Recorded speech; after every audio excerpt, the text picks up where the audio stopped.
সবাই বলুন হরে কৃষ্ণ হরে কৃষ্ণ কৃষ্ণ কৃষ্ণ হরে হরে হরে রাম রাম রাম হরে হরে হরে কৃষ্ণ কৃষ্ণ কৃষ্ণ হরে হরে হরে রাম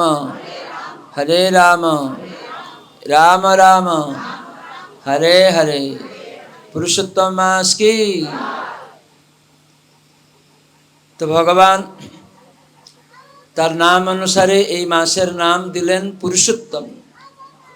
এক সময় এই পুরুষোত্তম মাস তার নাম আগে আমরা সবাই জগতের লোকেরা জড়জগতের লোকেরা মল মাস বলে। এটা স্মার্তরা ব্রাহ্মণেরা এটাকে মল মাস বলে, ত্যাগ করে, সম্মান করে না। আমরা সবাই 12টা মাসের মহিমা জানি, সেখানে তাদের গুণ কীর্তন করে সবাই, কিন্তু 3 বছর পরে একটা মাস বেড়ে যায়। সূর্য সিদ্ধান্ত চন্দ্র সিদ্ধান্ত অনুসারে একটা মাস বেড়ে যায়, তাকে অধিক মাস বলা হয়, আর স্মার্তরা মল মাস বলে। তখন এই মাস তিনি খুব দুঃখিত হলেন, তাকে কেউ সম্মান করছে না, মল মাস বলে ত্যাগ করছে, কোনো শুভকর্ম করছে না। অনেক লোক বলে না না এটা মল মাস, কোনো অনুষ্ঠান হবে না। তো এই মল মাস তিনি দুঃখিত হয়ে অধিক মাস তিনি বৈকুণ্ঠে গিয়েছিলেন নারায়ণের কাছে। তো নারায়ণের কাছে গিয়ে ক্রন্দন করলেন, বলেন সবাই তাদের কে মহিমান্বিত করা হয়েছে প্রত্যেকটি মাসকে, কিন্তু আমাকে ত্যাগ করা হয়েছে। তখন নারায়ণ ভগবান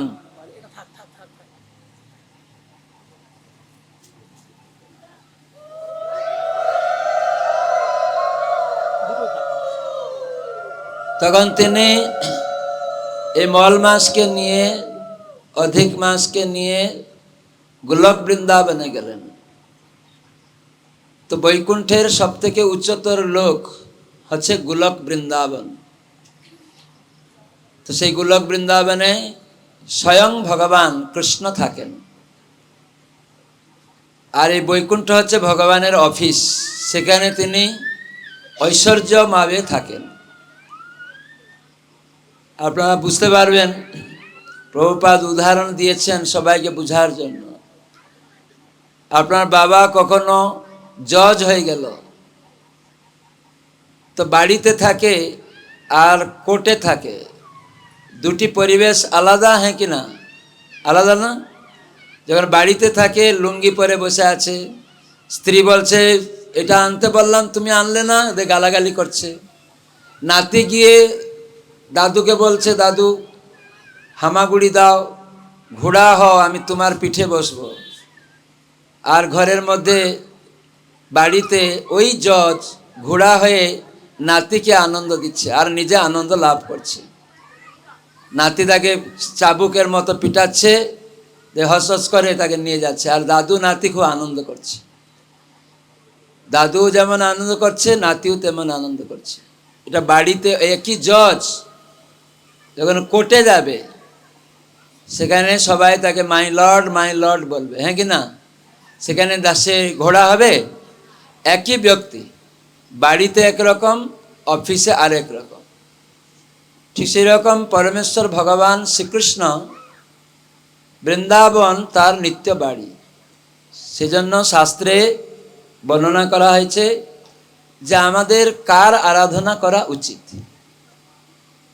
সেজন্য শাস্ত্রে বলা হলো আরাধ্য ভগবান, ভগবানের আরাধনা করা উচিত। তো সেখানে প্রশ্ন করা হয়েছে ভগবান কে? সেখানে বলছেন আরাধ্য ভগবান ব্রজেশ তনয়। ব্রজের যে ঈশ্বর নন্দ মহারাজের যে পুত্র রূপে আবির্ভূত হন ভগবান। ব্রহ্মার একদিনে এই জগতে ভৌম্য প্রপঞ্চে বৃন্দাবনে প্রকট হন, নন্দ যশোদাকে আশ্রয় করে। তো সেজন্য বলছেন আরাধ্য ভগবান, সে ভগবান হচ্ছেন আরাধ্য, অন্য কেউ আরাধ্য না। মহাজনেরা সেটা বলেছে। মহাজনকে শিবজি, শিবজি আমরা তার পূজা করি, কিন্তু শিবজি তিনি আরাধনা করেন। 5টা মুখ রয়েছে শিবের। ব্রহ্মার 4টা মুখ আছে, আবার অনেক ব্রহ্মাণ্ড আছে, সে অনেক ব্রহ্মাণ্ডের আলাদা আলাদা মুখ রয়েছে। আমরা যে ব্রহ্মাণ্ডে থাকি এটা সব থেকে ছোট, এখানে চতুর্মুখ ব্রহ্মা থাকে। আর এর থেকে আরও ব্রহ্মাণ্ড আছে, আমরা সবাই একটা ব্রহ্মাণ্ডে দেখেই আশ্চর্য হয়ে যাই, কিন্তু এরকম অনন্ত কোটি ব্রহ্মাণ্ড আছে, সেখানে অনন্ত কোটি মুখও ব্রহ্মা আছে। তো সেজন্য শিব তিনি মহাজন। তো শিবের 5 মুখ আছে। শিবজি মাথায় কাকে ধারণ করেছেন কে জানে? অনন্তদেব। এই অনন্তদেব হচ্ছেন বলরাম, ভগবানের যে বড় ভাই, কৃষ্ণের যে বড় ভাই নাম কি? বলরাম। তো সেই বলরাম তিনি নিজেকে প্রকট করেন অনন্তদেব রূপে, আর এই ব্রহ্মাণ্ডকে ধারণ করেন। এভাবে অনন্ত কোটি ব্রহ্মাণ্ডে বলরাম নিজেকে এভাবে অনন্তদেব রূপে প্রকট করেন। আর শিবজি কি করেন না, এই অনন্তদেব ভগবান রাম, এখানে বলরামকে রাম বলা হয়েছে, বলরামকে শর্টে রামও বলা হয়, এই জন্য রামকৃষ্ণ। বলরামকে রাম বলা হয় যিনি আনন্দ দান করেন, আর তার কৃষ্ণ স্বয়ং ভগবান। তো এই কৃষ্ণেরই দ্বিতীয় দেহ হচ্ছে বলরাম। তিনি বড় ভাই রূপে কৃষ্ণের সেবা করতে চেয়েছেন, তো সেজন্য ভগবান তাকে অনুমোদন করে দিয়েছেন। আর এই বলরাম হচ্ছেন আসলে সব কিছুর ভগবানের দ্বিতীয় দেহ রূপে, সব কিছু তিনি কার্য করেন। ভগবান কেবল ইচ্ছা করেন, কৃষ্ণ কেবল ইচ্ছা করে আমি কিছু করব, তখন বলরাম রূপে দ্বিতীয় দেহ রূপে, কৃষ্ণ বলরাম কোনো পার্থক্য নেই, দ্বিতীয় দেহ রূপে এই বলরাম ক্রিয়াশক্তি, সব কিছু কার্যকলাপ, এই যে ব্রহ্মাণ্ড যা কিছু দেখছেন যে কী করে ধরে রাখতে হবে, তাই জন্য তিনি অনন্তদেব রূপে প্রকট হয়ে এই ব্রহ্মাণ্ডকে ধারণ করছেন। আর শিবজি কি করছেন না, সেই অনন্তদেবকে নিজের মাথায় রেখেছেন, তার মানে তার আরাধ্য ভগবান। পার্বতী মাতা জিজ্ঞাসা করছে শিবজিকে যে আমি দেখছি তোমাকে অনেক লোক ভজন করে, তুমি আবার কার ভজনা করছো? তখন শিবজি বললেন আরাধনানাং সর্বেশাম বিষ্ণুর আরাধনাং পরম। পরম মানে শ্রেষ্ঠ, আমি শ্রেষ্ঠ আরাধনার কথা তোমাকে বলছি, সেটা হচ্ছে বিষ্ণু আরাধনা। কিন্তু এই বিষ্ণু আরাধনা থেকেও আরেকটা শ্রেষ্ঠ আরাধনা আছে, তার ভক্ত। তো সেজন্য কৃষ্ণের প্রিয় প্রতিনিধিত্ব করেন বলরাম, এই জন্য তাকে শিবজি আরাধনা করেন।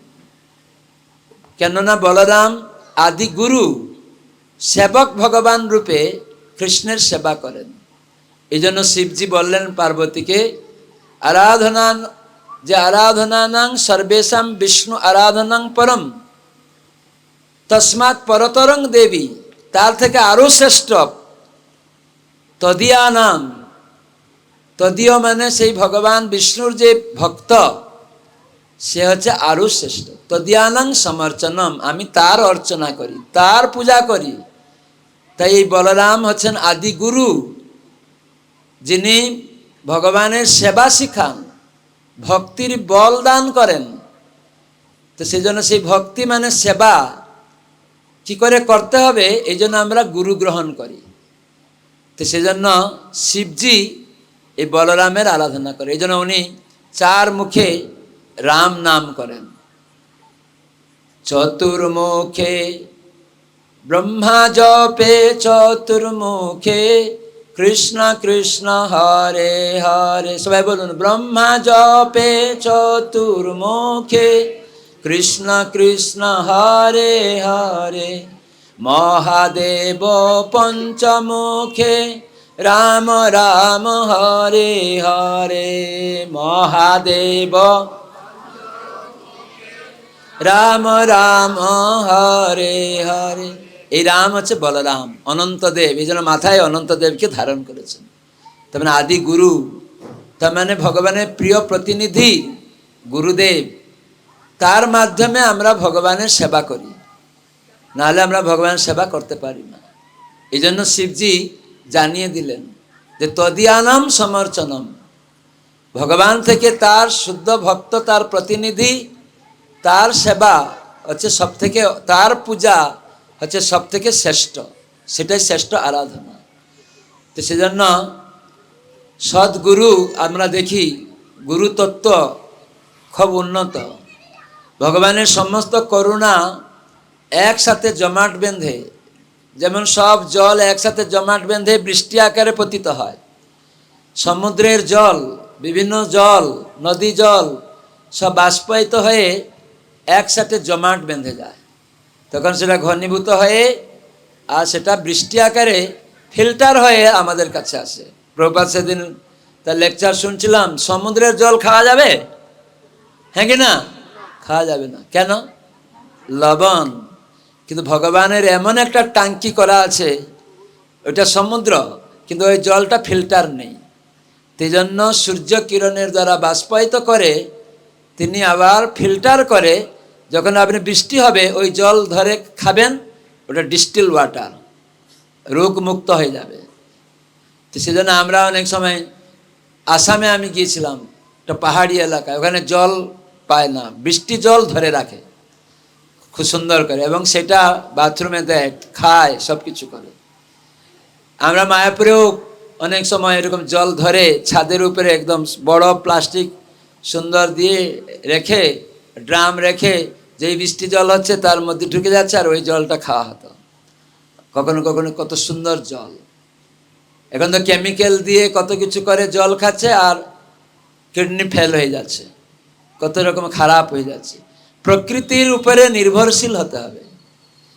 কেন? প্রকৃতি ভগবানের অধ্যক্ষতাতে চলে। ময়াধ্যক্ষেন প্রকৃতি সুয়তে সচরাচরম হেতু নানেন কমতেয় জগৎ বিপরিবর্ততে। কোনো রাজনৈতিক নেতা, কোনো বৈজ্ঞানিক, কোনো দেবতা, কোনো মানুষ, তারা কেউ এই প্রকৃতির নিয়মকে পরিবর্তন করতে পারে না, তারা নষ্ট করে দেয়। তাই যেমন প্রকৃতিতে স্বাভাবিকভাবে সব কিছু হওয়া দরকার, কিন্তু আমরা বৈজ্ঞানিক উপায়ে নিজেদের অহংকার, শ্রেষ্ঠ নিজেদেরকে ভাবার, ভগবানের সম্পত্তিকে নষ্ট করতে চেষ্টা। তাই আজকাল নানা রোগ হয়ে গেল। তার কারণ কি? এই যে রাসায়নিক পদার্থ ব্যবহার করা আছে, বিষ ব্যবহার করা আছে, শাকসবজি খেলেও নানা রোগ হয়ে যাচ্ছে, জল খেলেও কিডনি ফেল হয়ে যাচ্ছে, স্টমাক নষ্ট হয়ে যাচ্ছে, লিভার গন্ডগোল হয়ে যাচ্ছে, কত রকম রোগ এখন হসপিটালে। কেন? এটা ডাক্তারদের কুপরামর্শ, ব্রিটিশদের কুপরামর্শ। ব্রিটিশ দেশ থেকে গেছে, কিন্তু তাদের বিলাতি ডাক্তারদের কুপরামর্শটা ভারতবর্ষে রেখে গেছে। তারা বলতো মৎস্য মাংস না খেলে নরশরীরে শক্তি থাকবে না, এইরকম ভারতবাসীদেরকে বলে দুর্বল করে দিয়েছে। মাছ মাংস খেলে যে দুর্বল হয়ে যায় মানুষ, সেটাকে উল্টো করে দিয়েছে ব্রিটিশ ডাক্তাররা যখন শাসন করছিল। আপনারা বলুন, ছাগল গরু কি খায়? ঘাস খায়, প্রকৃতি থেকে ওরা খায়। বৃষ্টি হলে শাকসবজি হবে। তাহলে ভায়া হয়ে মাংস খেয়ে আপনি বল নেবেন কেন? এটা মূর্খামি নয়?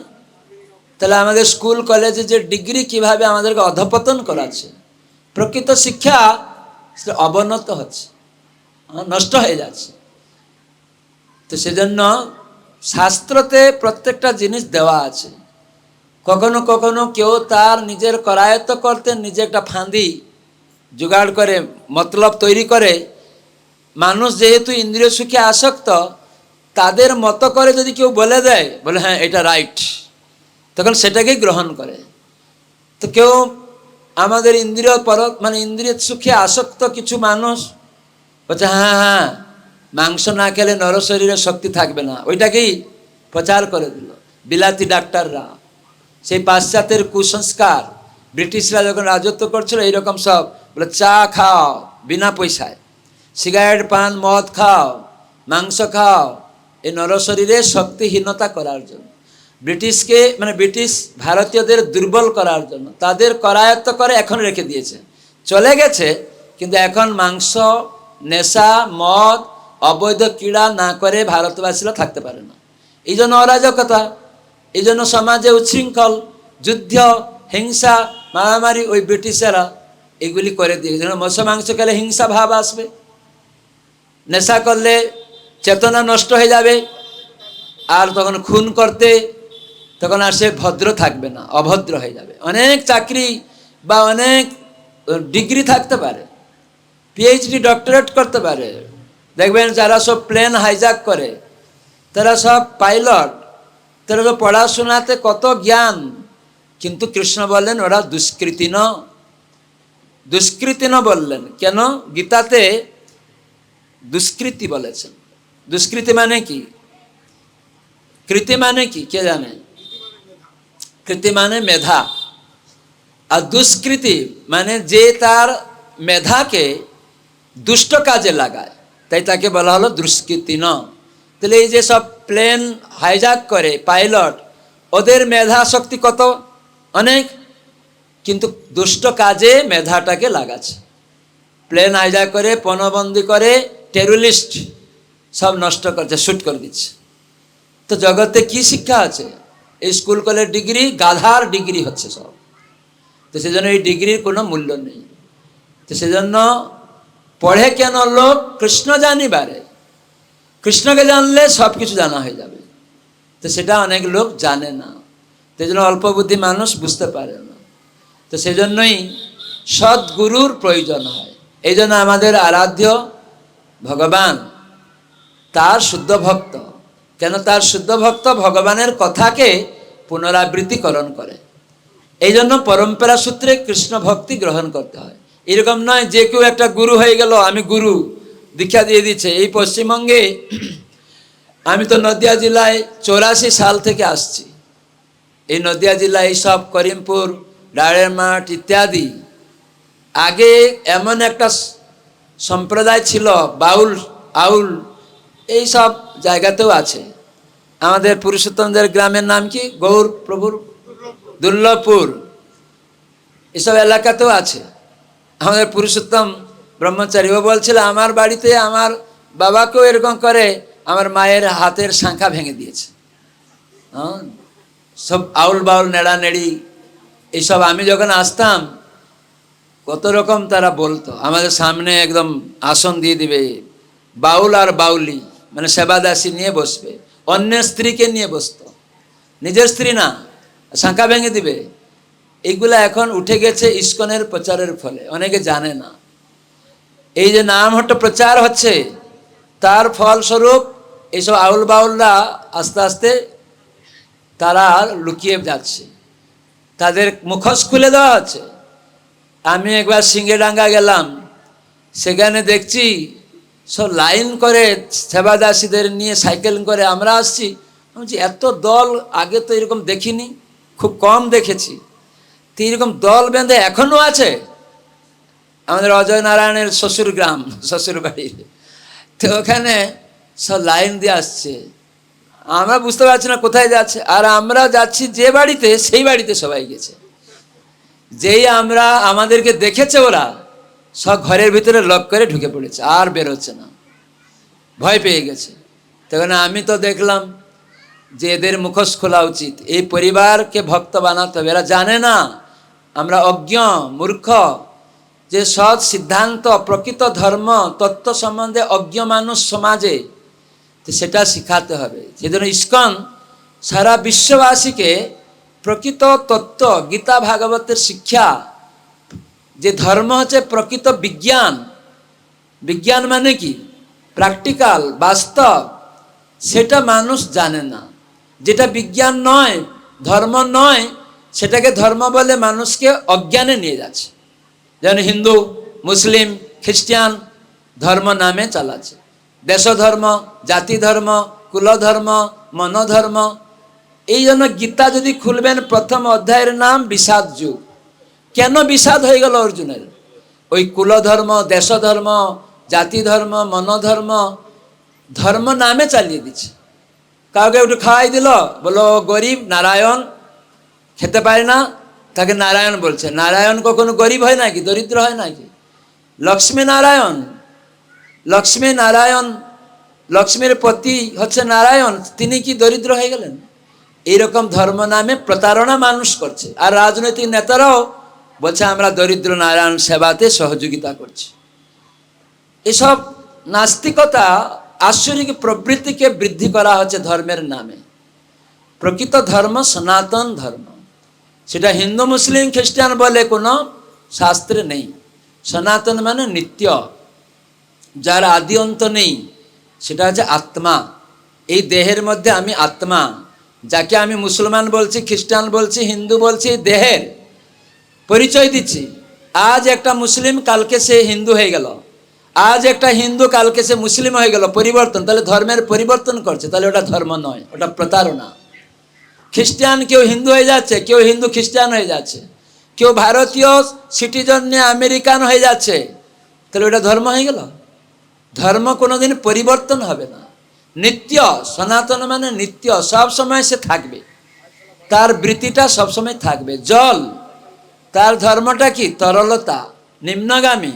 সেটা যদি জমাট বেঁধে গেল কোনো কারণে, ঠান্ডার নিমিত্তে, সেটা জলের ধর্ম বলা হবে না, সেটাকে বলা হবে জলের নৈমিত্তিক ধর্ম।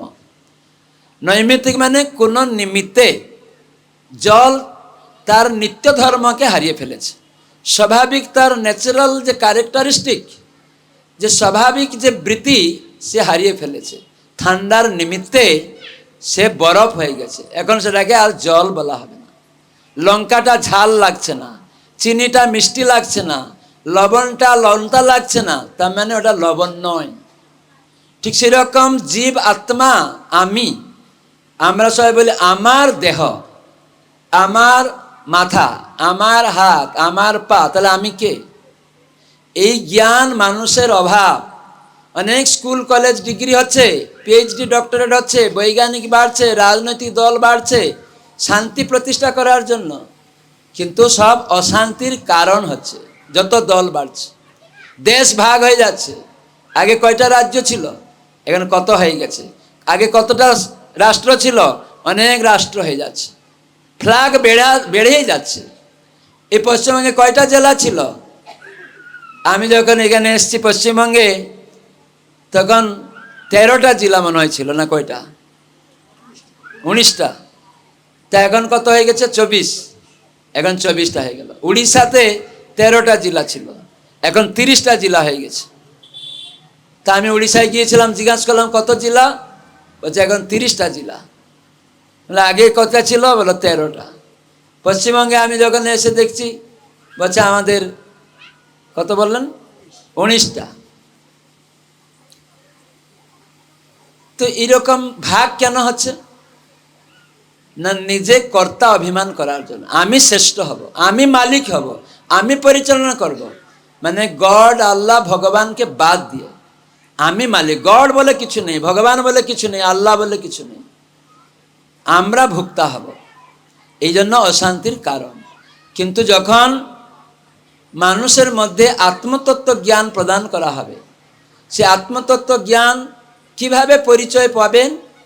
বাবার নাম অনুসারে যেমন নিজের পরিচয় হয়, প্রকৃত পিতা, ভগবদ্গীতায় কৃষ্ণ বললেন তাসাম ব্রহ্ম মহৎজুনি অহং বীজ প্রদ পিতা। তো সেই পরমেশ্বর ভগবান শ্রীকৃষ্ণ হচ্ছেন আমাদের সকলের জীবের পিতা।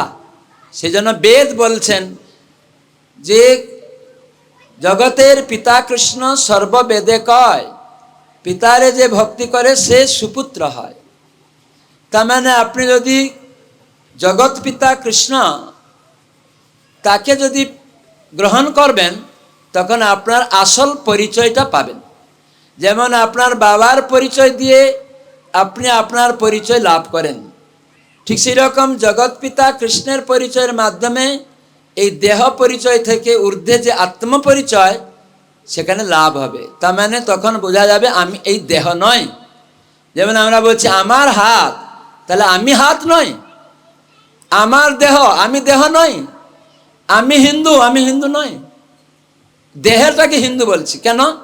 তারপরের দিন গিয়ে মুসলিম হয়ে যাচ্ছে, তারপরের দিনে মুসলিম হিন্দু হয়ে যাচ্ছে, তারপরের দিনে গিয়ে খ্রিস্টান হয়ে যাচ্ছে। তাহলে আপনি মিথ্যা কথা বলছেন, প্রতারণা করছেন। এই যে নদিয়া জেলায় আজকে যেসব মানুষ আছে সব বাংলাদেশি ছিল, হ্যাঁ কি না? কেউ ভয় পাবেন না, কিন্তু বাংলাদেশিই ছিল। কিন্তু তারা আগে বাংলাদেশ থেকে এখানে এসে এখন বলে কি আমি ভারতীয়, বলে না? কিন্তু আগে অহংকার করে বলতো আমরা বাংলাদেশি, আর এখানে এসে বলছে আমরা ভারতীয়। তাহলে কি পরিবর্তন হয়ে যাচ্ছে? তার মানে এটা চিটিংবাজি করা হচ্ছে, প্রতারণা করা হচ্ছে। এই জন্য কপালে দুঃখ। প্রকৃত পরিচয় দিতে আমরা ভুলে যাচ্ছি। তো প্রকৃত পরিচয়, পিতার পরিচয় দিতে লোকেরা লজ্জিত হচ্ছে, ভগবানের নাম করতে চায় না, নিজের বাবার নাম বলতে চায় না। তার মানে ও কি জারজ সন্তান ছাড়া আর কি হতে পারে? আজকাল লোককে যদি কৃষ্ণ বলা হয়, ভগবানের নাম রাম বলা হয়, আগে প্রথমে বলছিলাম না, এই রামচন্দ্র যশরথ নন্দন অযোধ্যা অধিপতিতে যে যশরথ পুত্র রামচন্দ্র, ত্রেতয়া যুগে ভগবান, তিনি মর্যাদা পুরুষ। সেই নাম বলতে রাজনৈতিক নেতারা ভয় পায়। আমি রাম বলবো কেন? ভয় পেয়ে যাচ্ছে। রাম বললেই শক্তি হবে, রাম মানে আনন্দ, এটা না জানে না, আর বলতে পারে না বলে আনন্দ নেই। অনেক নেতারা মন্ত্রীরা রাম বলতে ভয় পাচ্ছে। কেন ভয়? না রাম বললে আনন্দ হবে, সমাজে সবাই আনন্দ পাবে, তাহলে আমি চুরি চামারি করতে পারবো না। এই হচ্ছে প্রবলেম। তো সেজন্য ভগবানকে বলা হয় রাধা রমন। হ্যাঁ, এখানে আমরা যে হরে কৃষ্ণ মন্ত্র জপ করি, হরে কৃষ্ণ কৃষ্ণ কৃষ্ণ হরে হরে, হরে রাম রাম রাম হরে হরে। এই যে রাম আর এই যে এখানে মহামন্ত্র যে রাম একই ব্যক্তি। যেটা আমি বললাম, লীলাগত রসগত অনুসারে যেমন বাবা জজ হয়ে তিনি কোর্টে বসে, সবাই তাকে মাই লর্ড বলছে, সেখানে স্ত্রী নাতি পুতি গিয়ে বলে ঘোড়া হ, স্ত্রী গিয়ে বলবে না যে গালাগালি করতে পারবে না সামনে গিয়ে। কিন্তু বাড়িতে সেখানে আদান প্রদানটা মমত্ববোধ, আমার স্বামী। তখন জজ বলে দেখে না, আমার দাদু, মানে একদম ঘনিষ্ঠ মমত্ববোধ। তাই নিজের বাড়িতেই রকম, সেই একই ব্যক্তি কোর্টে তখন ঐশ্বর্য। তো বৈকুণ্ঠে নারায়ণ, অযোধ্যায় রামচন্দ্র ভগবান, নৃসিংহদেব, এই যে ভগবানের অবতারগণ, এরা সব ঐশ্বর্য বৈকুণ্ঠে চিন্ময় জগতে। কিন্তু গোলক বৃন্দাবনে রাধা কৃষ্ণ, সেটা আছে প্রকৃত যে স্বরূপ, স্বয়ং ভগবান রাধা কৃষ্ণ রূপে সেখানে লীলাবিলাস করছেন। তো সেই জন্য এই অধিক মাসকে নারায়ণ বৈকুণ্ঠাধিপতি তিনি গোলক বৃন্দাবনে গেলেন। স্বয়ং ভগবান কি সিদ্ধান্ত দিবেন? তিনি নিজে ভগবান, এখানে ঐশ্বর্যগতভাবে আছেন। তাই মাধুর্য ভাবকে প্রকাশ করতে, তাই গোলক বৃন্দাবনে তিনি নিজেই সেখানে যখন যান, তখন স্বয়ং ভগবান যখন হন, তখন সব এক হয়ে যায়। যেমন আপনার কাছে 100 টাকা আছে, সেখানে 10 টাকাও আছে, আছে না? 100 টাকার মধ্যে 10 টাকা আছে কি না? 50 টাকা আছে কি না? তার মানে যার কাছে 100 টাকা আছে সব আছে। ঠিক সেরকম ভগবান গোলক বিহারী কৃষ্ণ, এই সমস্ত অবতারগণ তার মধ্যে আছেন। যখন তিনি স্বয়ং আসেন, সমস্ত অবতারগণ তার মধ্যেই প্রকাশিত হয়ে ঢুকে যায়, তখন আর আলাদা কিছু থাকে না। আবার যখন তিনি কিছু ঐশ্বর্য প্রকাশ করতে চান, অসুরদেরকে বধ করতে চান, তখন তার শরীর থেকে বিষ্ণু রূপে প্রকট হয়ে অসুরদেরকে বধ করছেন। রাম আদি অবতারে ক্রোধে নানা অস্ত্র ধরে, অসুরের করিল সংহার। অসুরদেরকে সংহার করলেন নানা রামচন্দ্র ইত্যাদি বিভিন্ন অবতারে, লীলা অবতার, গুণাবতার, মনন্তার অবতার, যুগাবতার, এরকম সব অবতার আছে। এইরকম নয়, আজকাল অনেক লোক তাদের গুরুকে অবতারকে পুরুষোত্তম বলে আখ্যা দিচ্ছে, ভগবান পুরুষোত্তম। তো এটা ভণ্ডামি করা হচ্ছে। পুরুষোত্তম শব্দের অর্থ গীতাতে বলা হয়েছে। যারা ভণ্ড ব্যক্তি তারা যদি গীতা পড়বে, গীতা মানবে, তারা কোনো গুরুকে পুরুষোত্তম বলবে না। সে গুরুর আনুগত্যে থাক, কিন্তু তাকে পুরুষোত্তম বলে পরমেশ্বর ভগবানের চরণে অপরাধ করা। পুরুষোত্তম শব্দের অর্থ সমস্ত পুরুষের উত্তম, তার দাড়ি গুপ হবে না, বুড়ো হবে না। যারা এরকম তাদের ভগবান তৈরি করছে সব আজকাল অনেককে, তো তারা বুড়ো হয়ে গেছে, গাল ঢুকে গেছে। তো এইরকম ভণ্ডামি চলছে দেশে ধর্মের নামে। প্রকৃত ভগবানকে মহাজন থেকে শিখতে হবে। তো সেই মহাজন শিবজি, ব্রহ্মাজি, জনক রাজা, ভীষ্মদেব, যমরাজ, পরীক্ষিত মহারাজ, প্রহ্লাদ মহারাজ, শুকদেব গোস্বামী, তো এরা হচ্ছে মহাজন। তো এইসব মহাজনদের কথা অনুসারে ধর্মতত্ত্ব নির্ণয় করতে হবে। এইসব মহাজনেরা কখনো বলে যাননি হিন্দু ধর্ম, মুসলমান ধর্ম, খ্রিস্টান ধর্মের কথা। ওগুলি সমাজ। কখনো কখনো এরকম সুযোগ এসছে, কেউ হিন্দু সমাজ গঠন করছে। এই নদী যে কি বলে, সিন্ধু নদীর উপত্যকার বাসবাসী করে লোকদেরকে তখন হিন্দু সমাজ গঠন করছে, বলছে আমরা সব হিন্দু শব্দ চলে এসছে। এরকম করে ভক্তিবিনোদ ঠাকুর আচার্য তারা শিখাচ্ছেন বৈদিক শাস্ত্রে। মহাজনেরা এইগুলি বলেনি, মহাজনেরা যাকে তাকে ভগবান বলেনি। সেই জন্য শিবজি তাহলে বলতেন অনুকূল ঠাকুর ভগবান, রামকৃষ্ণ ভগবান, বিবেকানন্দ ভগবান, সাই বাবা ভগবান, এইসব বলতেন। শিবজি বলতেন, ব্রহ্মাজি বলতেন। তারাই জ্ঞান দিচ্ছে। সেই সব লোকেরা বলে মহাজনদের পদাঙ্ক অনুসরণ করো। যখন শাস্ত্রতে মহাজন কারা? শিবজি, ব্রহ্মাজি। আমাদের ইস্কনে কখনো দীক্ষা নিতে গেলে জিজ্ঞাসা করে গুরুদেব, তুমি কেন কৃষ্ণকে ভগবান রূপে স্বীকার করছো, কি কারণ? তখন শাস্ত্র থেকে শিষ্য দীক্ষা নেওয়ার আগে বলে খুঁজে কেন ভগবান কৃষ্ণকে ভগবান বলবো। তখন লেখা আছে শাস্ত্রে, বৈদিক শাস্ত্রে কৃষ্ণকে ভগবান রূপে বর্ণনা করা হয়েছে।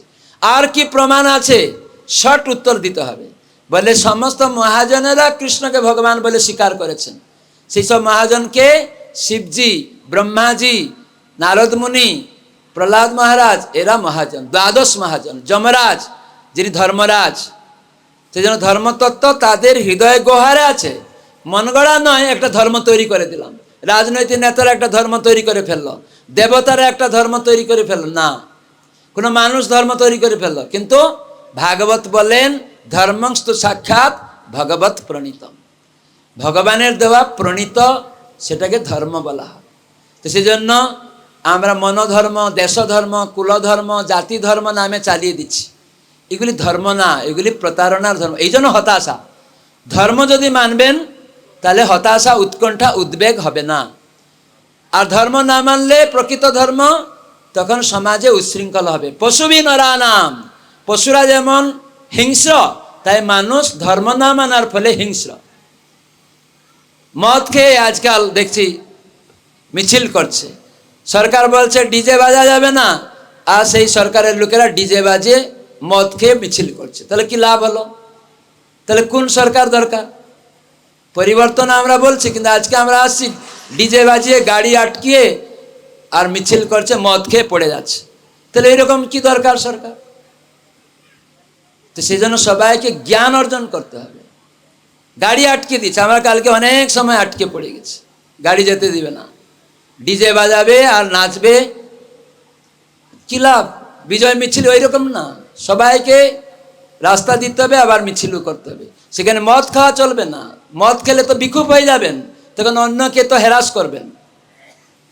তো এইগুলি আমরা স্পষ্ট বলছি, এটা সাধারণ লোকেরা করছে, প্রকৃত নেতারা করবে না। সাধারণ লোকেরা এরকম ডিগিবাজি খেয়ে এরকম উচ্চারণ করছে, আস্তে আস্তে মিশে যাচ্ছে নষ্ট করার জন্য। আরও প্রকৃত কেউ চালাতে চায়, তাকে ধ্বংস করার প্রচেষ্টাও অনেকে করে ফেলছে, যাতে বদনাম হয়। এই ছবি তুলে নিচ্ছে, ভিডিও করে নিচ্ছে, এই দেখো মিছিলে দেখো ডিজে বাজছে, এই মদ খেয়ে সরকার কি বলছে। তার মানে তারাই আবার ডিগবাজি খেয়ে তারাই আবার নষ্ট করতে চায়।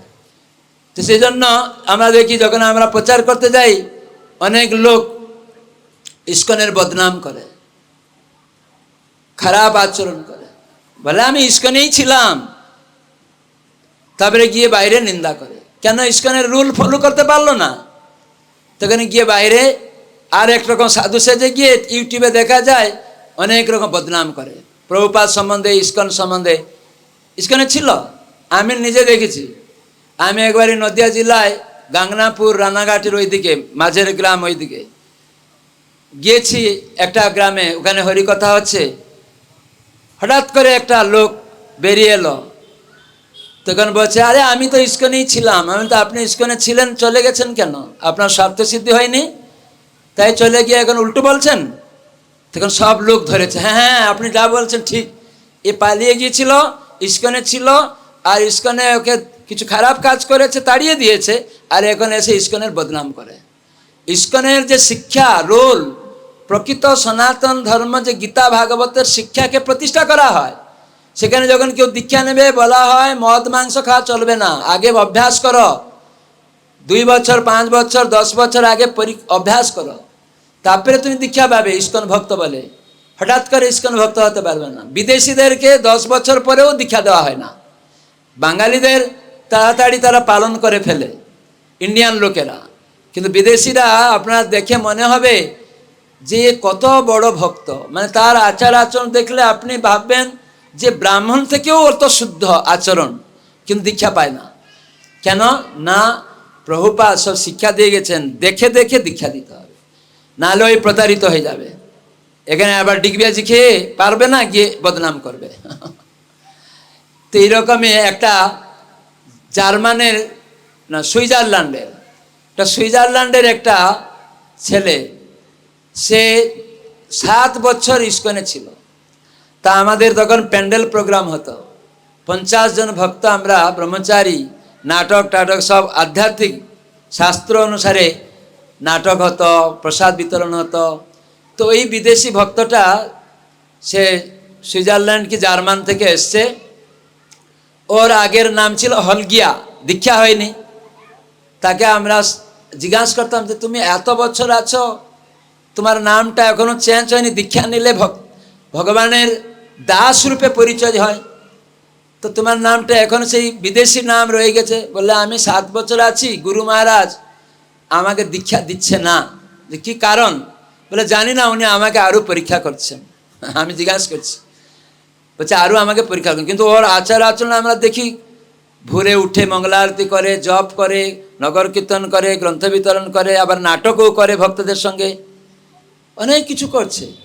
তবুও গুরু মহারাজ বলছে না, তোমাকে আরও আমি দেখতে চাই। তো একদিন গুরু মহারাজ কাছে গিয়েছে, গুরু মহারাজ আমি একটু দেশে যেতে চাই, সুইজারল্যান্ডে বা জার্মানে আমি একটু যেতে চাই। তখন গুরু মহারাজ বললেন তাহলে তুমি আর দীক্ষা পাবে না। কেন? তুমি যদি তোমার দেশে যাও গাঁজা খাবে। এই গুরু মহারাজ কিন্তু স্পষ্ট এরকম বলে দিচ্ছে, তুমি গাঁজা খাবে গিয়ে, অতএব তোমার আর দীক্ষা হবে না, সেজন্য আমি চাই তুমি আর যাবে না। তখন ও গুরুর কথা মানলো না। ইস্কনে যে দীক্ষা নিবে বলে আগে আসক্ত হতে হবে, গুরুর নির্দেশ পালন করবে, করতে করতে করতে করতে যখন গুরুদেব দেখবেন হ্যাঁ এ যুক্ত, তখন তাকে দীক্ষা দিবে। কেউ ছলচাতুরি করে নিয়ে নেয়, তারপরে অধপতিত হয়ে যায়, ও চলে যায়। তো এইরকম এই হলগিয়া গুরু মহারাজ কাছে যে গিয়েছে, গুরু মহারাজ এখন স্পষ্ট বলে দিলেন তুই গেলে গাঁজা খাবি। তো মানলো না, বিদেশে চলে গেল। ঠিক 3 মাস পরে ফিরে এসছে, এসে গুরু মহারাজ কাছে গেছে, গুরু মহারাজ আমি ফিরে এসছি, আমি আমার কথা না শুনে তুমি গিয়েছো গাঁজা খেয়ে এসছো। বললে হ্যাঁ গুরু মহারাজ আমি গাঁজা খেয়ে নিয়েছি। বলে বেটা যাও, তোমার দীক্ষা হবে না, এখন আবার 7 বছর। তো দীক্ষা আর পেল না। আমার দেখতে দেখতে তারপরে গিয়ে দেখা যাচ্ছে মদ খাচ্ছে। তো যাচাই করতে হবে, অনেক সময় অনেক মঠ মন্দিরেও যাচাই করে না, ইস্কনে অত যাচাই করেও খারাপ হয়ে যায়, বাইরে চলে গিয়ে খারাপ করে ফেলে। তো সেজন্য দীক্ষাটা সহজ না। আজকাল তো এই পশ্চিমবঙ্গে জিজ্ঞাসা করলে দীক্ষা হয়েছে, হ্যাঁ আমার দীক্ষা হয়ে গেছে। কি খাচ্ছ? মদ গাঞ্জা সব চলছে, অবৈধ সঙ্গ চলছে, নেশা চলছে, যেটা শাস্ত্রে নিষিদ্ধ। কেউ বলে আমরা গৃহস্থ এইসব পালন করতে পারবো না কি? বলছে হ্যাঁ, এইখানে অনেক গৃহস্থ আছে, কেউ চাকরি করে, ব্যবসা করে, তারাও বাড়িতে থাকে, কিন্তু তারা সব পালন করে, ছেলে মেয়ে স্ত্রী পুত্র সব আছে, হরিনাম করে, ভোরে উঠে। আর এই যে মাসটা পুরুষোত্তম মাস, তখন কৃষ্ণ কাছে যখন এই অধিক মাস নারায়ণের দ্বারা ওখানে গেছে, তখন নারায়ণ কাছে কান্না করেছেন কৃষ্ণের কাছে গোলক বৃন্দাবনে। তখন কৃষ্ণ বললেন তোমার দুঃখের কারণ নেই, যত মাস আছে সমস্ত মাসের উত্তম মাস তুমি, আর আমার নাম অনুসারে তোমার নাম হবে, আমার নাম পুরুষোত্তম, সমস্ত পুরুষের উত্তম পুরুষ। ভগবদ গীতায় একটা যোগ আছে 15 অধ্যায়, পুরুষোত্তম বিভাগ, পুরুষোত্তম যোগ বিভাগ, এই 15 অধ্যায়টা, সেখানে ভগবান পুরুষোত্তম পরমাত্মা রূপে জগতে প্রত্যেক জীবের হৃদয়ে প্রবেশ করেন। আজকাল যারা ভগবান নামে দাবি করছে শিষ্যরা, সে কি এরকম করে? বুড়ো হয়ে যাচ্ছে, দাড়ি গুম পেঁচে যাচ্ছে, ক্যান্সার হয়ে মরে যাচ্ছে, তো এরকম না। তো সেজন্য শুদ্ধিবৃন্দ হৃদয়কে মার্জন করুন, পাপকর্ম থেকে মুক্ত হন।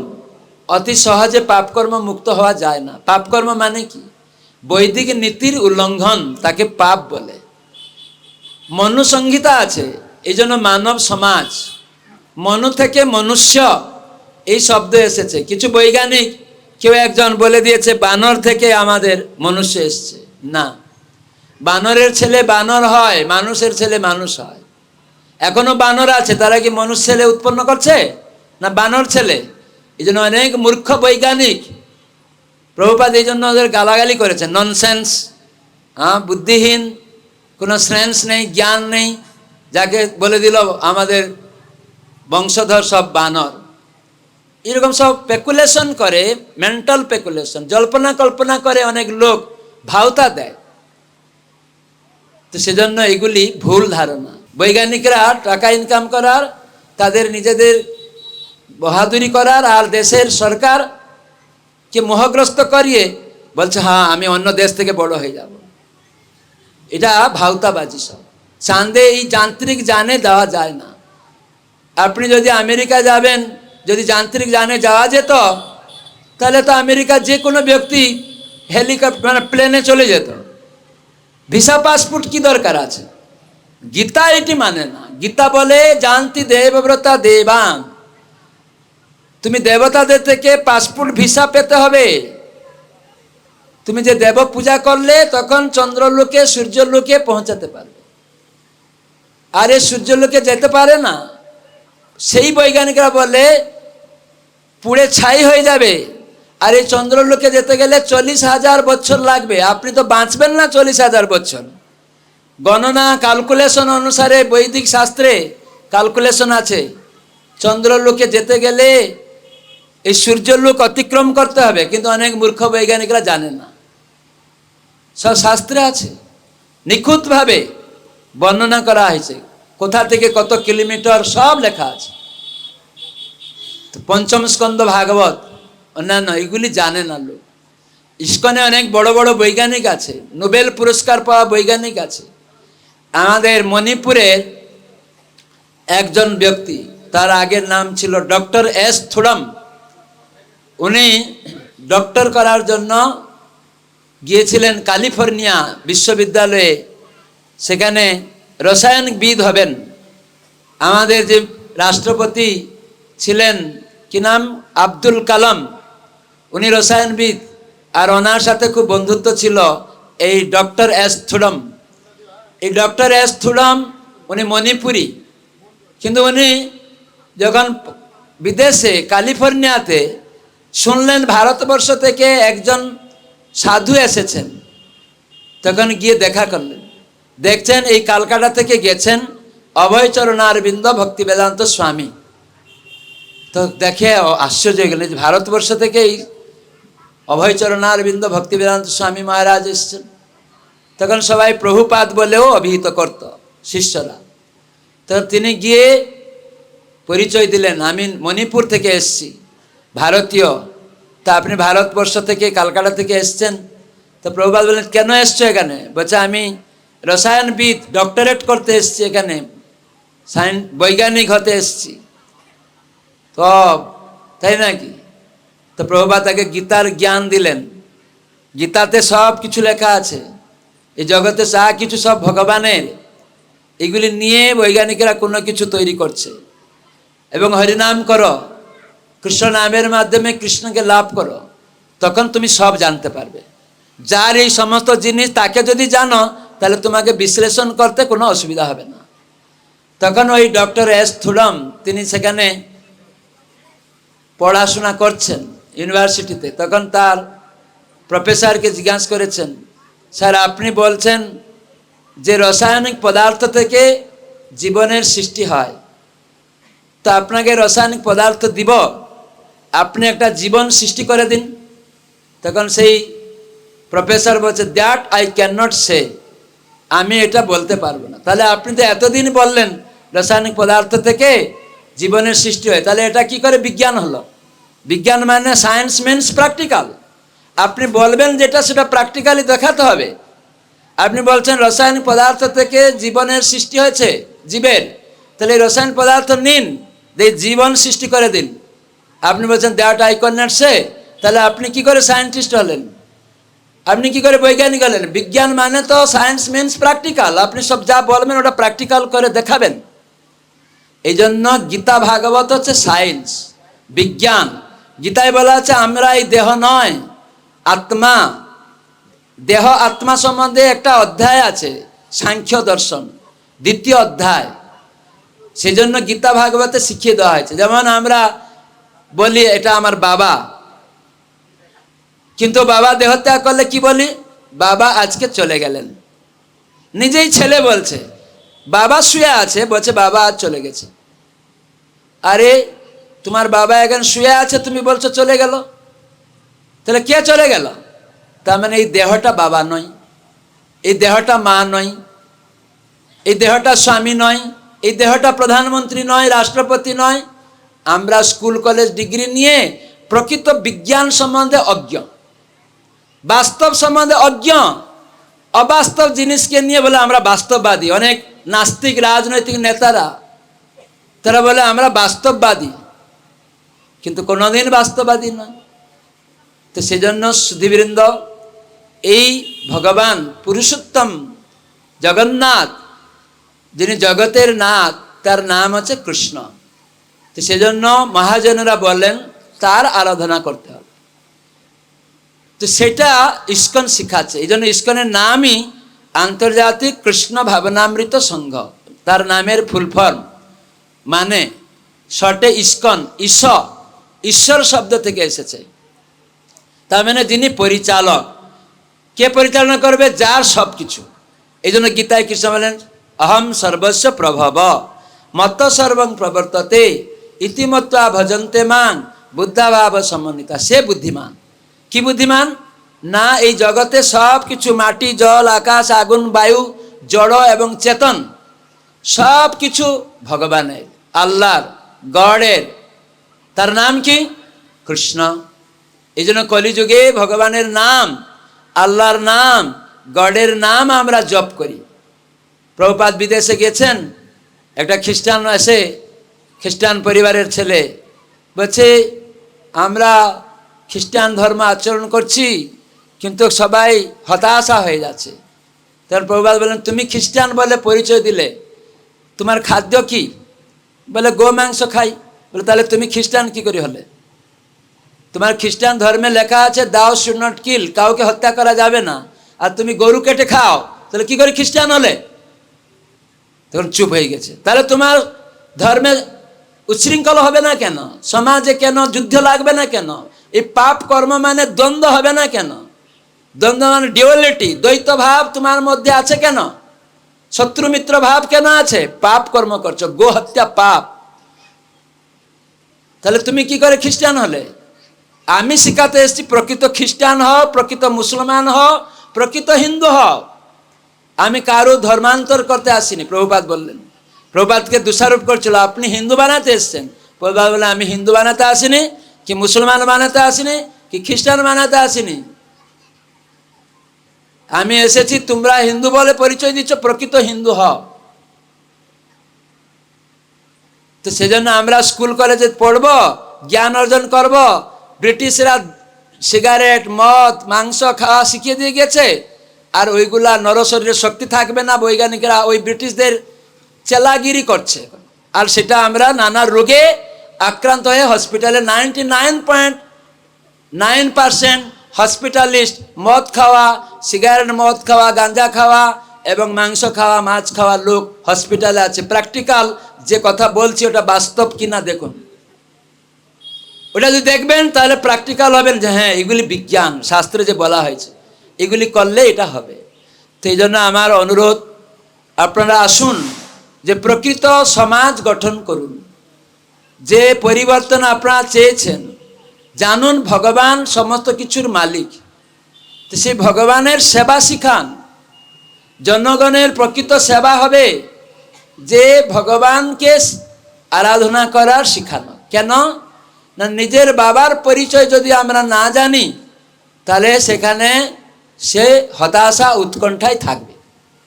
সেজন্য রাজার কর্তব্য সমাজে, সে নরপতি, সমাজের সে ভগবানের প্রতিনিধিত্ব করবে, শিখাবে সবাইকে যে ভগবানের নাম করো। কেন না, তোমার বাবা তিনি, তাহলে তোমার পরিচয় হবে যে তুমি তার পুত্র। সেজন্য জগতের পিতা কৃষ্ণ সর্ববেদে কয়, পিতারে যে ভক্তি করে সে সুপুত্র হয়। ভক্তি মানে সেবা, ভগবানের সেবা শিখাতে হবে। কি করে? চাষ করো, ব্যবসা করো, চাকরি করো, ভগবানের সেবার জন্য। তিনি মালিক, তার সেবার জন্য। আমি একবার মায়াপুর থেকে করিমপুরে আসছিলাম বাসে, তখন আমাদের গাড়ি ছিল না।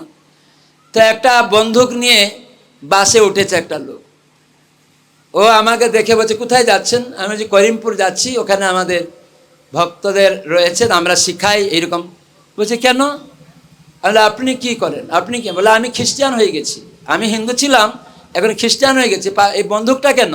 বলে এই পাখি মারি খাই এইসব। তাই নাকি?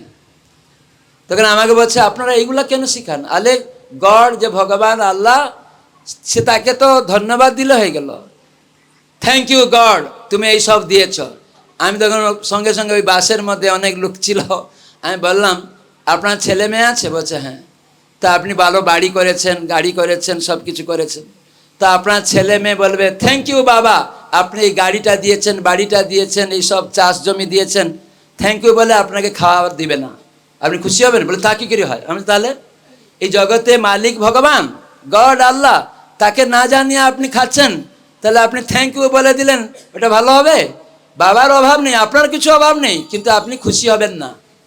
আপনার পুত্র থেকে আপনি আশা করেন সে আপনাকে সব দিয়ে জানিয়ে সব কিছু করুক, তাহলে আপনি আনন্দ লাভ করবেন এবং পুত্র কন্যাকে আশীর্বাদ প্রচুর পরিমাণে দিবেন।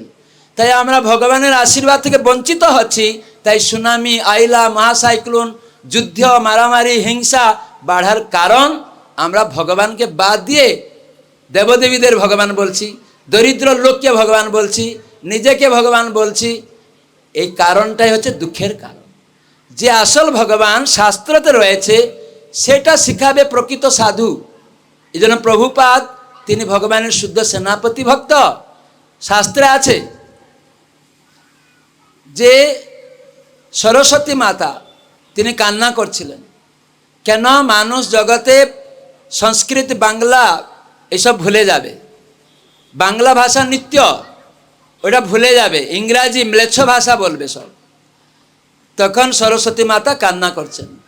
তখন বিষ্ণু সরস্বতী মাতাকে বললেন তোমার কান্নার কোনো কারণ নেই, আমার এক সেনাপতি শুদ্ধ ভক্ত এই জগতে আবির্ভূত হবে, সারা বিশ্বে বাংলা শিখাবে, সংস্কৃত শিখাবে। তো এখন আপনারা আনন্দিত হবেন সেই সেনাপতি ভক্তর নাম জেনে, যিনি সমগ্র বিশ্বে বাংলা সংস্কৃত শিখিয়েছেন। তিনি হলেন ইস্কনের প্রতিষ্ঠাতা। আপনারা সারা বিশ্বে ঘুরুন, গিয়ে ইস্কনের মন্দিরে যান, ওখানে বাংলাতে চৈতন্য চরিতামৃত পাঠ হয়, বাংলাতে গান হয়। আজকে যে গান গাইলেন সংস্কৃতে, একটা গান সংস্কৃতে হলো আর একটা গান আরতিতে বাংলা হলো। সেই সব গান সারা বিশ্বের মানুষ যারা গৃহস্থ, এখানে যারা গৃহস্থ বাড়ি থাকে ওরা বাড়িতেও সন্ধ্যায় ওই বাংলা গান হয়, চৈতন্য চরিতামৃত বাংলায় পাঠ হয়, আপনারা অবাক হয়ে যাবেন। তো এই যে সরস্বতী মাতাকে বিষ্ণু বলেছিলেন আমার শুদ্ধ সেনাপতি ভক্ত সারা বিশ্বে বাংলা সংস্কৃত শিখাবে, তো তিনি কে? সে সনাতন ধর্মের প্রচারক, প্রকৃত আত্মকল্যাণের প্রচারক, প্রকৃত সনাতন ধর্মের প্রচারক, ইস্কনের প্রতিষ্ঠাতা, অদ্বিতীয় আর কেউ নেই, দ্বিতীয় ব্যক্তি নেই। অনেক মূর্খরা অন্য কাউকে দ্বিতীয় প্রথম বলতে পারে, কিন্তু না, আত্মতত্ত্ব জ্ঞান তারা কেউ দেয়নি। তারা বরঞ্চ পাপকর্মে লিপ্ত হয়েছে, ওই বিদেশে গিয়ে ওই ব্রিটিশদের মতো ওই মৎস্য মাংস সিগারেট খাওয়ার শিকার হয়ে গেছে সাধুর বেশে। তো বলে আমি জানি মৎস্য মাংস খাওয়া পাপ, সাধুর বেশে লাল কাপড় পরে ধর্ম প্রচারক নামে প্রতিষ্ঠিত হয়ে লোককে বলে যে আমি জানি এগুলা পাপ মৎস্য মাংস খাওয়া, এই জন্য তবুও আমি খাচ্ছি কর্তব্য খাতিরে। যেমন চাঁদ কাজী নবদ্বীপ ধামে সে মৃদঙ্গ ভেঙে দিল, কীর্তন সংকীর্তন রত মৃদঙ্গ করতাল যে করে কীর্তন করছিল হরিনাম, হরে কৃষ্ণ কৃষ্ণ কৃষ্ণ হরে হরে, হরে রাম রাম রাম হরে হরে। সবাই বলুন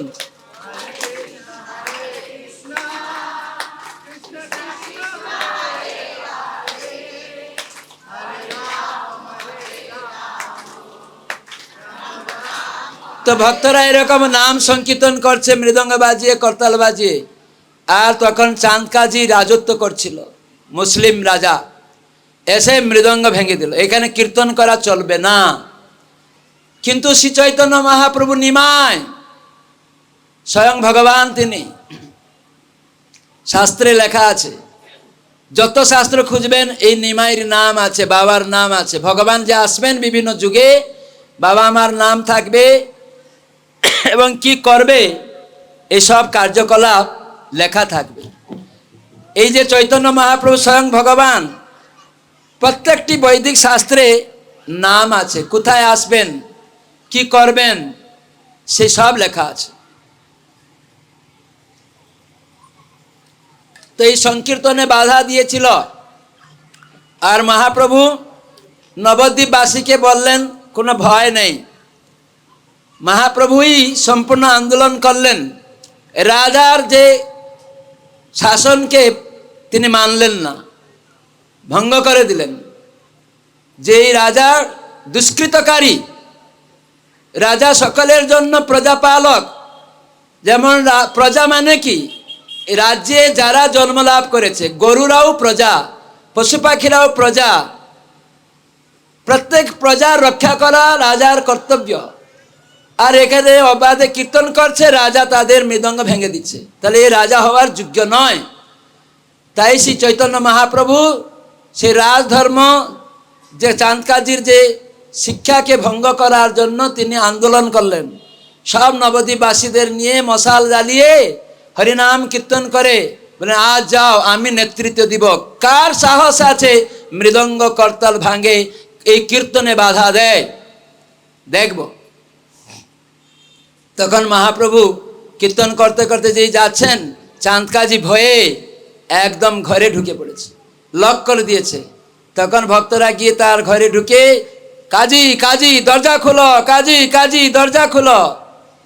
তোর ভয়ে থরহর করে কাঁপতে কাঁপতে দরজা খুলছে।